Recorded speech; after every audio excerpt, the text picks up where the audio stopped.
Most of us don't wake up thinking, I want to be rich. What we really want is to feel safe. We want peace. We want to breathe without pressure. We want to know that tomorrow isn't going to collapse just because one thing goes wrong today. And yet, so much of modern life tells us that peace will come after success, after the raise, after the savings account grows, after everything finally lines up. But here's the problem. When peace is postponed, it rarely arrives. You've probably seen this play out. People reach goals they once prayed for, yet somehow feel just as restless, just as anxious, sometimes even more. The pressure doesn't leave, it just changes shape. Now there's more to lose. That's not a modern issue. That's a human issue. And thousands of years ago, a man who had more wealth, power, and influence than almost anyone in history observed this exact pattern. His name was Solomon. Solomon didn't write from a place of lack. He wrote from experience. He had seen what money could build and what it could destroy. He had watched success satisfy for a moment and then quietly demand more. That's why one short line from Proverbs still speaks so clearly today. The blessing of the Lord makes one rich, and he adds no sorrow with it. That sentence doesn't shout. It doesn't hype. It doesn't sell anything. It simply tells the truth. There is a kind of richness that doesn't carry anxiety with it. There is a form of provision that doesn't steal your peace. And there is a way of living where abundance doesn't feel heavy. This is where the idea of feeling rich first begins, not as a mindset trick, not as denial and not as pretending. Everything is perfect, but as a quiet internal shift rooted in wisdom. Here's the hook most people miss. Solomon isn't saying money is bad. He's saying sorrow-filled wealth is not the goal. The Bible never glorifies poverty, but it also never glorifies obsession. Instead, Proverbs consistently points to something deeper, an inner posture that shapes the outer life. When Solomon speaks of blessing, he's not talking about luck. He's talking about alignment, a life ordered by wisdom, integrity, patience, and trust. Feeling rich first means you no longer define your worth by what's missing. It means you stop living as if scarcity is your identity. And that shift alone changes how you move through the world. Proverbs repeatedly emphasizes the condition of the heart before the outcome of the hand. It teaches that wisdom produces stability long before it produces results. That peace is not a reward, it's a foundation. When someone lives constantly afraid of not having enough, that fear quietly drives their decisions. They rush, they compare, they compromise. They chase opportunities without discernment and call it ambition. Solomon observed this and warned against it. He wrote that better is little with righteousness than great income with injustice. Not because less is virtuous, but because inner disorder eventually shows up externally. To feel rich first is to live from gratitude instead of panic. It doesn't ignore responsibility, it sharpens it. A person grounded in peace thinks more clearly, plans more patiently, and acts with greater discipline. This is why Proverbs links wisdom to long-term outcomes, not quick wins, not sudden gains, but steady growth that doesn't collapse under pressure. There's also something deeply practical here.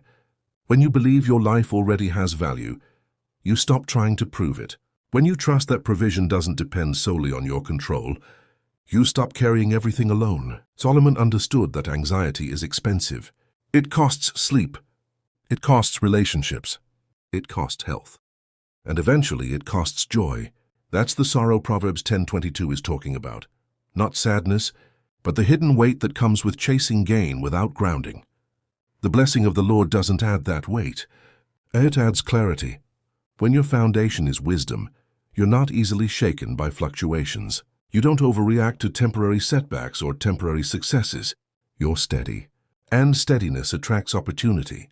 Not because the universe responds to emotion, but because wise people recognize timing, preparation, and responsibility. The Bible never teaches that thinking alone creates outcomes. It teaches that character does. Feeling rich first means you live as someone who expects good fruit because you're planting good seed, honesty, patience, diligence, and trust. Solomon often contrasted two paths, the hurried path and the wise path. One looks impressive early, the other lasts. Modern culture glorifies speed, Proverbs glorifies direction. When you feel rich internally, you're less tempted to cut corners. You don't need instant validation. You can wait because you trust the process. This internal posture doesn't make life easy, but it makes it lighter. And that's what Solomon is pointing us toward, a way of living where success doesn't demand your soul as payment. As Proverbs continues to unfold this wisdom, it repeatedly reminds us that peace is not accidental. It is cultivated, and it starts with how a person sees their life before circumstances change. Feeling rich first doesn't mean pretending struggles don't exist. Proverbs is deeply honest about hardship. It speaks openly about loss, discipline, correction, and delay. But it refuses to let hardship define identity. Solomon writes that the righteous are not forsaken, not because they never struggle, but because they are not abandoned to chaos. There is a sense of being held, guided, and sustained even when outcomes are still forming. This perspective changes everything. A person who believes they are always behind will act desperate. A person who believes they are already provided for, even in process, acts with intention. That intention shows up in how they work. Proverbs praises diligence, not hustle fueled by fear. There's a difference between commitment and compulsion. Work done from anxiety drains the soul. Work done from purpose builds it. Solomon understood this balance. He knew that wealth built too quickly often disappears just as fast. But wealth grown patiently with wisdom tends to endure. Feeling rich first is closely tied to contentment, not complacency but clarity. Contentment allows growth without resentment. It allows ambition without envy. Proverbs warns repeatedly about comparison. Envy, Solomon says, rots the bones. That's strong language. He's telling us that constantly measuring yourself against others corrodes you from the inside. When you feel rich internally, comparison loses its grip. You're not racing someone else's timeline. You're stewarding your own. This is where peace enters. Peace doesn't mean stillness. It means alignment. And alignment creates consistency. Another truth Proverbs reveals is that trust reduces strain. Solomon writes about committing your plans to the Lord and letting understanding guide your steps. This isn't passivity, it's humility. It acknowledges that control has limits. That wisdom sometimes means waiting. That forcing outcomes often backfires. People who feel perpetually lacking try to control everything. People who feel grounded can release what they can't manage. That release is not weakness.